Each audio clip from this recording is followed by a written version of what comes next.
Hi, this is Carol, and welcome to my Miscellaneous Monday.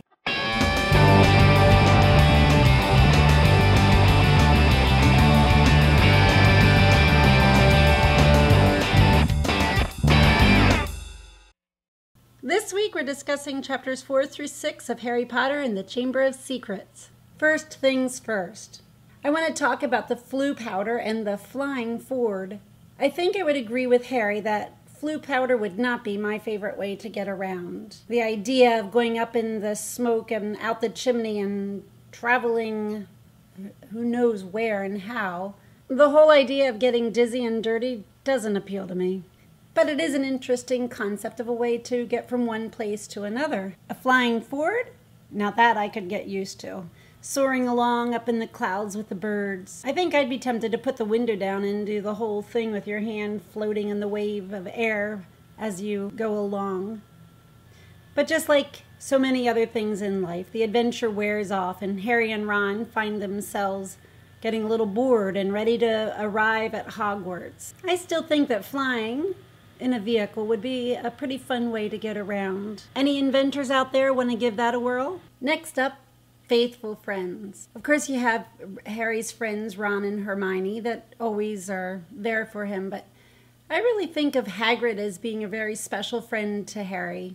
I really like Hagrid. I like the way he comes to Harry's rescue so many times, finding Harry and rescuing him from Nocturne Alley. And soon after that he shows up to rescue Harry and the Weasleys and the Grangers from the father's fisticuffs in the bookstore. And speaking of the bookstore, that's where we meet that fabulous fake Gilderoy Lockhart. I'm sure we're going to discover a lot more about him in the upcoming chapters of the book, but I just see fake written all over him. Here he is coming to teach at Hogwarts, and the entire book list is books that he's written. It's interesting to me how he uses Harry in the chapters that we're reading this week to gain publicity for himself, and yet turns it all around to make it appear that Harry's trying to get noticed. I think the way he introduces himself to his class says a lot. He holds up Neville's copy of Travels with Trolls with his own image on it, smiling and waving. "Me," he said, pointing at it and winking as well. "Gilderoy Lockhart, Order of Merlin, 3rd class, honorary member of the Dark Forest Defense League, and 5-time winner of Witch Weekly's Most Charming Smile Award. But I don't talk about that. I didn't get rid of the abandoned banshee by smiling at her." Then he goes on to give the class a quiz, and the questions are all about himself. What is Gilderoy Lockhart's favorite color? Yada, yada, yada. And of course, Hermione gets them all right because she's read all of his books.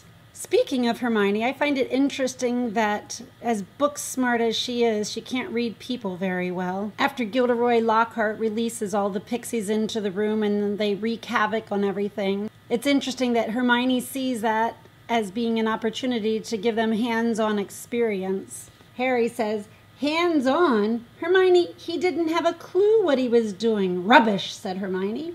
"You've read his books. Look at all those amazing things he's done." "He says he's done," Ron muttered. I'm curious to find out more about Gilderoy Lockhart. I feel pretty certain that he's a fake, and I wouldn't be surprised to discover that he is harboring Voldemort. I wouldn't imagine that Voldemort would try to come back in a similar kind of person. And all this flattery from Gilderoy Lockhart towards Harry seems to be trying to set him up for something. Lockhart's about as different from Quirrell as can be, other than the fact that he's teaching the class that Quirrell used to teach. I'm curious to see where J.K. Rowling goes with this fake flatterer and his what appears to be false fame. I find the forms of fault-finding of some of the adult characters to be interesting. When Harry and Ron arrive back at the Hogwarts castle, they're discovered by formidable Snape. Even his own name, Severus Snape, severe. I mean, it just brings up all the idea of what he is as a disciplinarian. Right away, he starts accusing them. "So, the train isn't good enough for the famous Harry Potter and his faithful sidekick Weasley. Wanted to arrive with a bang, did we, boys?" And as soon as they try to explain what happened, his response is, "Silence! What have you done with the car?" Then you have fact-finding Professor McGonagall. After telling the boys to sit, her next thing is explain. She allows Ron the opportunity to explain what happened, and then asks, Why didn't you send a letter by owl? Oh, we didn't think of that. Now that they thought about it, that seemed like an obvious answer.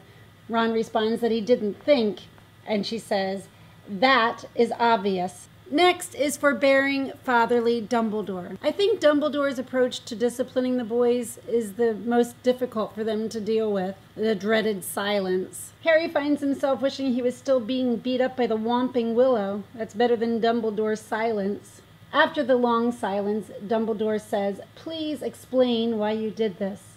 Harry finds himself thinking it would be better if he would just yell at them.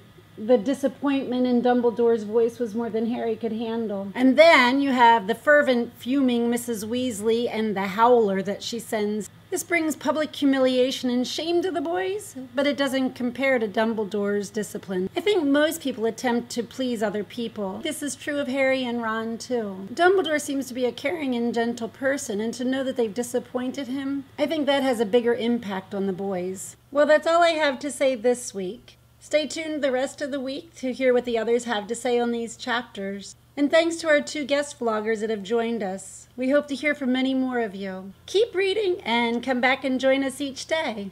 Bye!